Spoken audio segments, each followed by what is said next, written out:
Assalamualaikum warahmatullahi wabarakatuh. Waalaikumsalam warahmatullahi wabarakatuh. Kami dari kelompok 1 ingin mempresentasikan tentang makin meningkatnya kasus tindakan pidana korupsi oleh pejabat negara.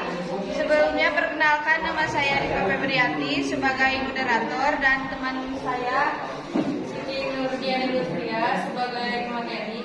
Saya Sekar. Saya Aim Memura sebagai pemateri. Saya Sonia Priani sebagai pemateri. Saya Zara Bisa sebagai pemateri. Saya Leni Bodia sebagai pemateri. Saya Nia Kawati sebagai pemateri. Dan seterusnya materi akan disampaikan oleh Zahra. Jadi, baik, yang pertama, bagaimana jalannya masalah mengenai makin meningkatnya korupsi. Korupsi merupakan tindak pejabat publik, baik politisi maupun pejabat negeri, serta pihak yang terlibat dalam tindakan tersebut. Tindakan korupsi merupakan tindakan yang tidak wajar dan menyalahgunakan kepercayaan publik yang disandarkan kepada mereka demi meraup keuntungan semata. Selanjutnya, faktor penyebab korupsi secara umum yang akan dibacakan oleh Sandi. Faktor penyebab korupsi secara umum: 1. Faktor politik. Instabilitas politik, kepentingan politis para pemegang kekuasaan, bahkan ketika meraih dan mempertahankan kekuasaan, perilaku korupsi seperti penyuapan dan politik uang merupakan fenomena yang sering terjadi. 2. Faktor hukum. Faktor hukum bisa dilihat dari dua sisi. Di satu sisi dari aspek perundang-undangan dan di sisi lain lemahnya penegakan hukum. Ini bisa meliputi aturan yang diskriminatif dan tidak adil, rumusan yang tidak jelas, tegas, sehingga multitafsir, hingga sanksi yang terlalu ringan. Selanjutnya akan dibacakan oleh Tiani. Selanjutnya ada beberapa luas masalah tersebar pada bangsa dan negara.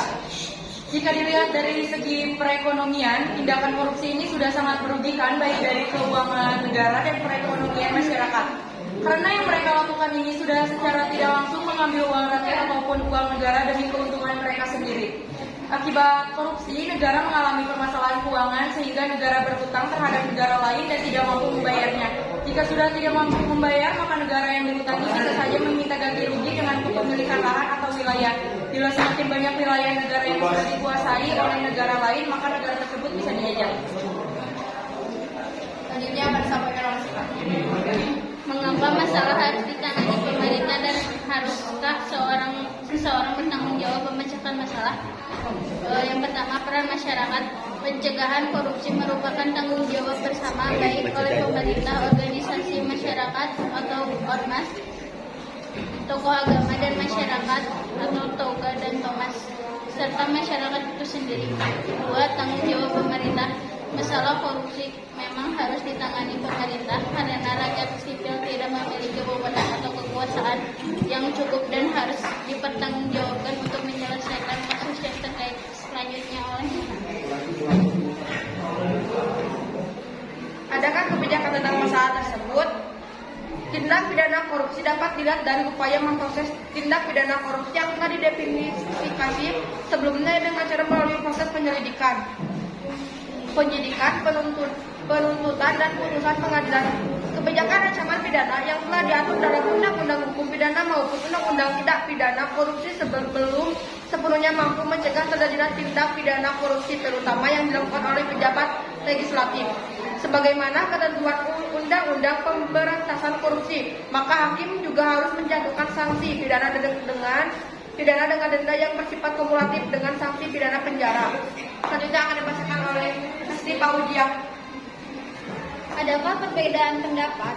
Siapa organisasi yang berpihak pada masalah ini? Pendapat masyarakat, rakyat kecil yang tidak memiliki alat pemukul guna melakukan koreksi dan memberikan sanksi, pada umumnya bersikap untuk tak acuh. Namun, yang paling menyedihkan adalah sikap rakyat menjadi apatis dengan semakin meluasnya praktik-praktik korupsi oleh beberapa oknum penjabat lokal maupun nasional. Pendapatan siswa.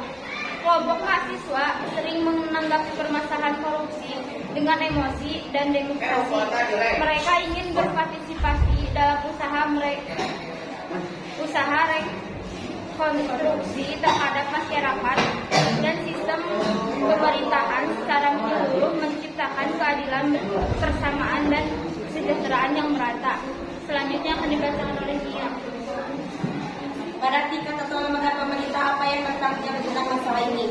KPK yang ditetapkan melalui Undang-Undang Nomor 30 Tahun 2002 tentang Komisi Pemberantasan Tindak Pidana Korupsi untuk mengatasi, menanggulangi, dan memberantas korupsi merupakan komisi independen yang diharapkan untuk menjadi martir bagi para pelaku tindak KKN. Adapun agenda KPK adalah sebagai berikut. Yang pertama, membangun kultur yang mendukung pemberantasan korupsi. Yang kedua, mendorong pemerintah melakukan reformasi publik sektor dengan mewujudkan governance. Yang ketiga, membangun kepercayaan masyarakat. Yang keempat, mewujudkan kebersihan penindakan terhadap pelaku korupsi besar.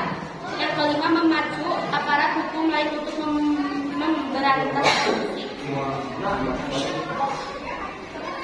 Sekian dari kelompok kami,